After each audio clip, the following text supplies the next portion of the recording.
On veut représenter le pôle Nord. Donc, il y a de l'eau un petit peu plus fraîche au centre. Ludovic, explique-nous exactement qu'est-ce qu'on voit là.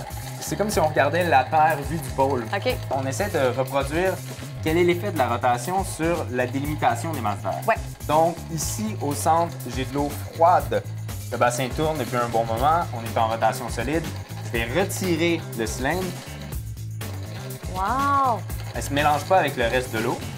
Donc, il y a deux dômes Ouais. d'air froid qui s'est créé. C'est un effet similaire qu'on observe au pôle de notre planète. On a vraiment des dômes d'air froid qui se mélangent très difficilement avec le reste de l'air.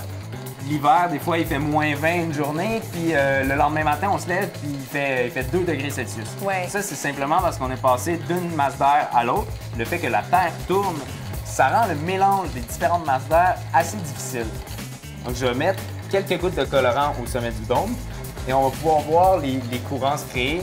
En plus, j'ai mis de l'eau chaude en périphérie. Ça va créer des courants thermiques dans le fluide, très similaires à ce qu'on observe sur la Terre. Les deux dômes d'air froid qu'on a créés sont plus denses. Et comme le bassin est en rotation, les courants qui sont générés vont plutôt tourner autour du dôme. Est-ce qu'on peut également dire que les courants jets sont créés par la rotation de la Terre?